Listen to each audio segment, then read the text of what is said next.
Bismillahirrahmanirrahim. In this lecture, we will discuss in them. Usually, the start of his essay is sudden.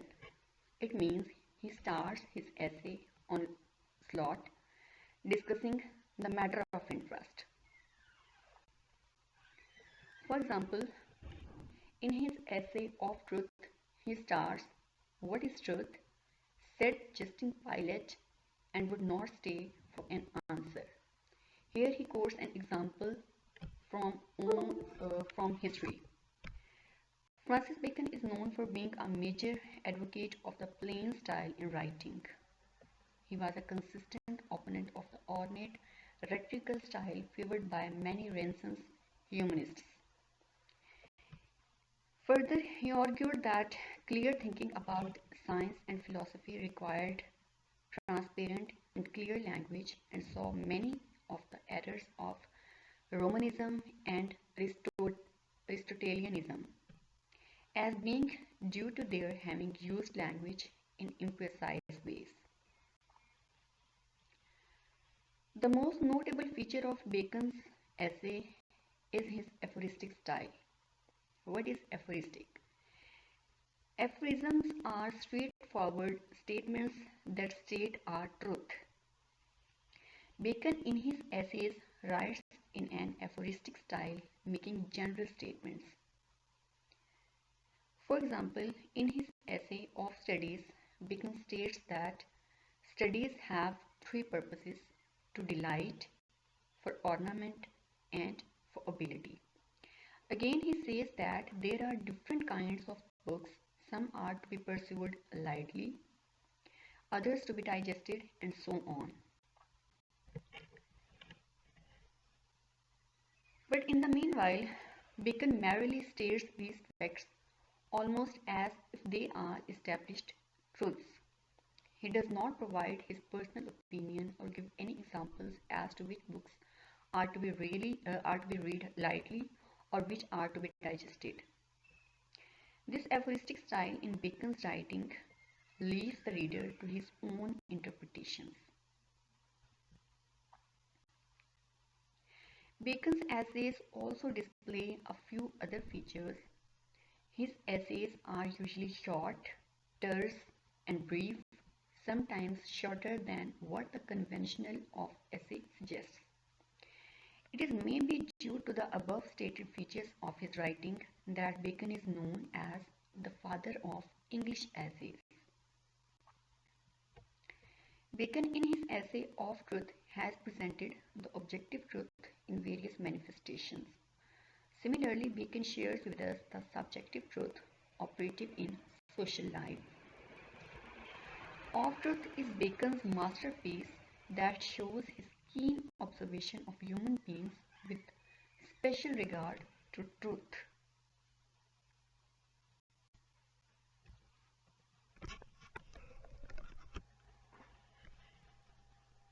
While we analyze Of Truth, we see that in the beginning of this essay, Bacon rightly observes that generally people do not care for truth, as Pilate, the governor of the Roman Empire, while conducting the trial of Jesus Christ, cares little for truth. As he quotes, "What is truth?" said jesting Pilate, and would not stay for an answer. It means he hastily decides that what punishment should be imposed to Jesus Christ without waiting for the truth. Advancing his essay, Bacon explores the reasons why the people do not like truth. First of all, truth is acquired through hard work, and man is ever reluctant to work hard. Secondly, truth curtails man's freedom. More than that, the real reason of man's disliking to truth is that man is attached to lies, which Bacon says a natural though corrupt love of the lie itself. Moreover, man loves falsehood because Bacon says that truth is as if the bright light of the day and would show what men in actual are. They look attractive and colorful in the dim light of lies. He further adds a mixture of a lie doth ever add player.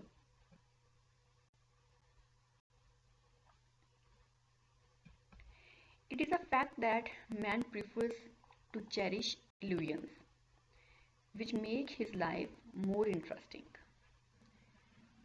With a profound observation of man's psychology, Bacon states that if deprived of false pride and vanities, the human mind would contract like a deflated balloon, and these human beings would become poor, sad, and ill. However, poetic untruth is not gone unnoticed by Bacon's piercing intellect.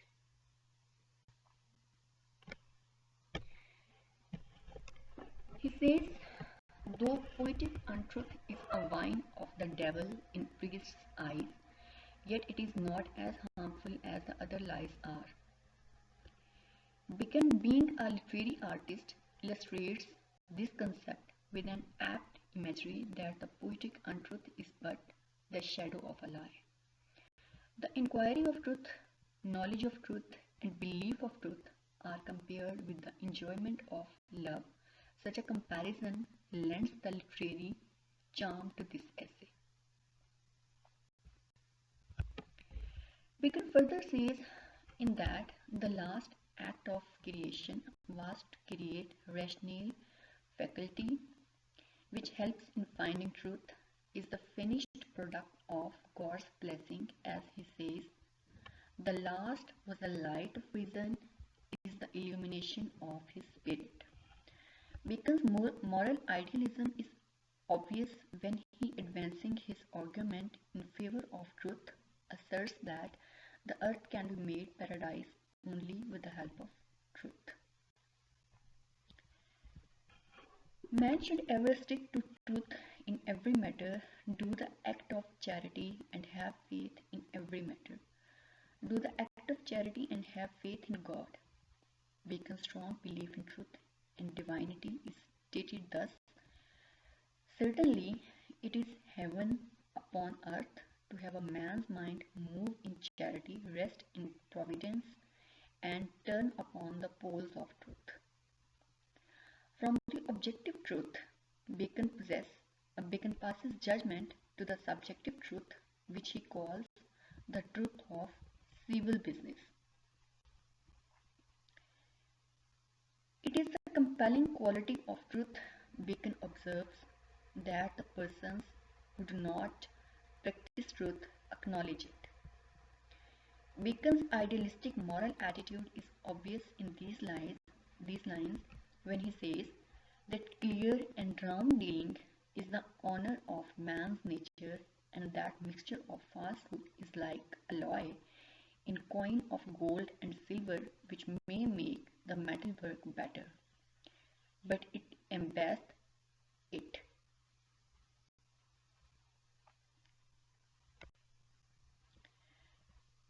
In the next one, Bacon further asserts that the liars are like a snake that goes basely upon the belly and not upon the feet. Imagery comprising comparison is apt and convincing. Moreover, Bacon refers to Montaigne, who is of the view that a lie faces God and shrinks from man. Bacon adds that falsehood is the height of wickedness and as such will invite the judgment of God upon all human beings on doomsday. Therefore, Bacon concludes his essay with didacticism with a tinge of Christian morality. In the essay of truth, we see the diction and style of Francis Bacon in a way that there is no digression. All the arguments in the essay pertain to the single main idea, which is truth. Bacon's wide learning is clearly observed when he refers to Pilate from history, Lucian from Greek literature, creation, Montaigne, a French essayist. So, in this way, he enriched his essay from the context of history. Off-truth is enriched with striking similes and analogies, such as he equates liars as a snake moving basely on its belly. Mixture of falsehood is like an alloy of gold and silver.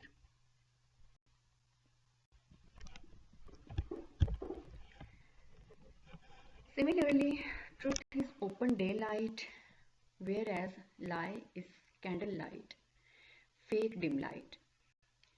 Truth is a pearl, worthy and precious, whereas lie is a diamond that reflects light illusions when placed in daylight. The essay of truth is not ornamental as was the practice of the Elizabethan prose writers, but it is based on plain style of Bacon. Bacon is simple, natural, and straightforward in his essay, though Elizabethan color is also found in Of Truth because there is a moderate use of Latinism in the essay.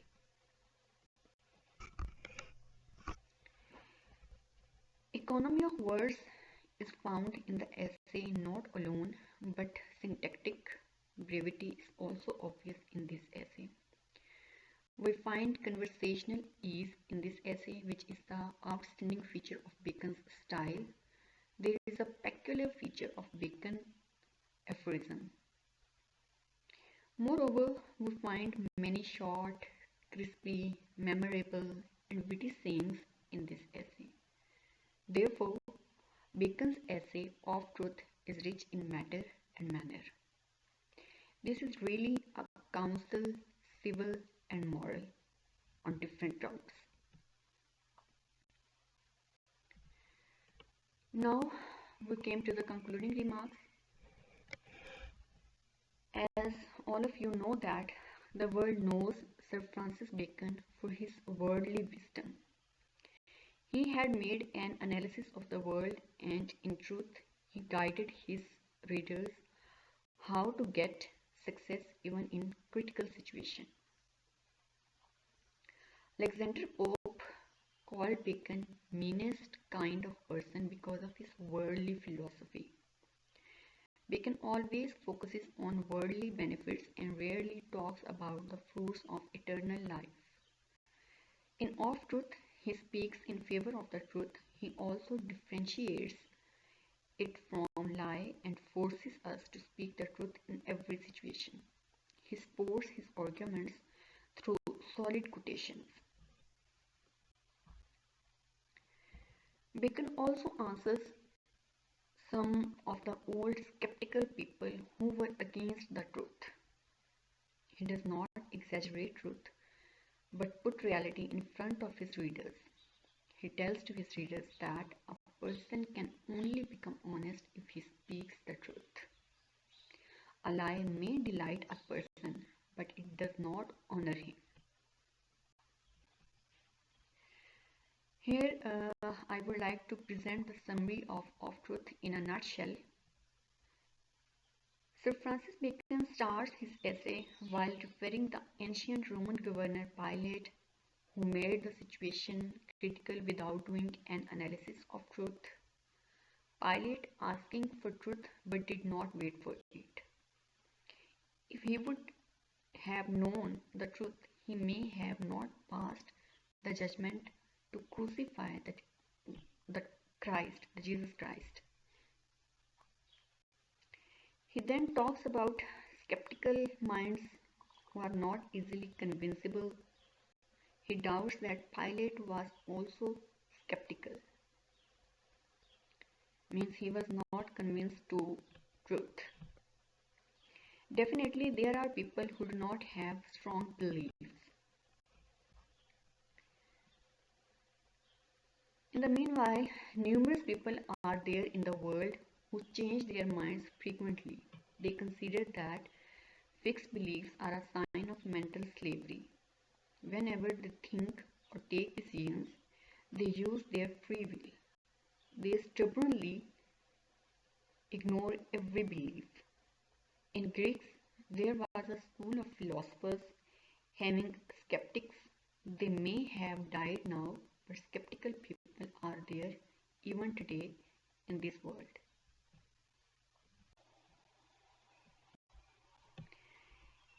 Effort and time are required to discover the truth. The second reason which Bacon provides for not speaking the truth is that it is hard to digest. Everyone has no quality to digest the truth. When it is discovered, people hardly believe it because it is hard to digest. Then he talks about lies. He is of the view that lies attract people, but no one adopts truth. He is confused that why people tell a lie for the sake of a lie. Nevertheless, he understands that poets say lie because it gives pleasure to human beings. Traders tell lies because they want to sell their goods, but lie for the sake of lie is not understandable. Example exactly fit for the truth and lie. Lie in the same way has a beautiful and shiny cover due to which people like lie instead of truth. However, if the truth were mixed with a lie, then it would also give pleasure. Moreover, people have created their own false beliefs, judgments, and opinions. If these things were snatched from them, their condition would become miserable, as these things give them hope and strange kind of pleasure. The third key takeaway is critical analysis of truth shows that poetry is harmful. Is poetry a lie? If so, is it harmful? No. Bacon does not think so. Early writers of the church called poetry a devil's wine. It is because it exaggerates things and is full of fancies. It also takes a person in the world of imagination. Therefore, they call poetry a lie and harmful to human beings. Bacon agrees that the poetry is a lie, but he denies the second allegation. He says that it is not harmful at all. He divides lies into two categories, short term and long term. Poetry tells lie, but people soon forget it. Therefore, it causes no harm to them. Only those lies are harmful that sink in the mind and are difficult to forget. The fourth one is truth ends pride. The light was the first thing which the God had created. Then he bestowed man rational faculty. Since then, he is illuminating the human minds. Bacon advises that whenever a person takes a decision, he should rely on his rationality. It would be based upon truth. He quotes Lucretius, who says that realization of truth is the greatest pleasure in the world. When someone realizes the truth, he becomes aware of its importance. He also recognizes his false beliefs and silly hopes. Truth also nips the pride in the bud, due to which a person becomes pitiful.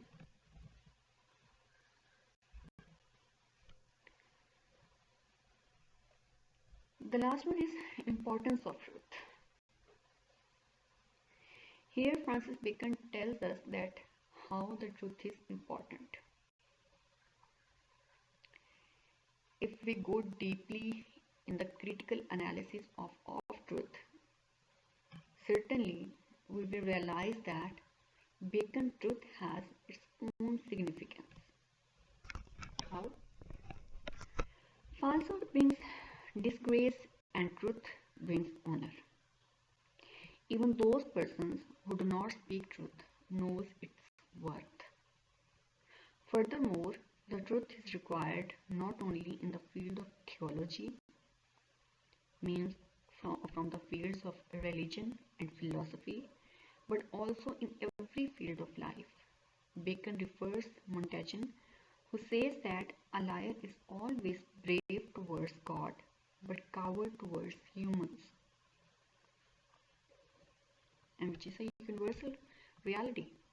By telling a liar directly challenges God.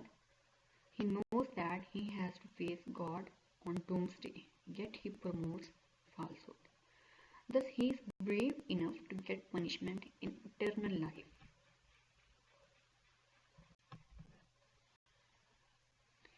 At the end of the essay, we find some reality. Bacon tries his best to convince his readers and compels them to speak the truth. The last argument which he advances is the fear of doomsday.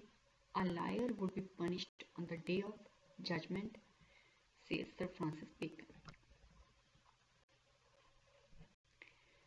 Here is the conclusion of truth's critical analysis. To conclude, Bacon in this essay pursues people to speak the truth at any cost. He appreciates those people who stick with the truth. Thus, his tone in this essay is didactic. Style is lucid and examples are rich. Solid references from Greeks, Romans, and other subjects and various philosophers demonstrate experience and knowledge of the writer in every field of life. It seems that he has made critical analysis of his experiences and then written of truth. In short, the whole essay is worth reading for the person who wants success in both the worlds, the worldly affairs and eternal affairs.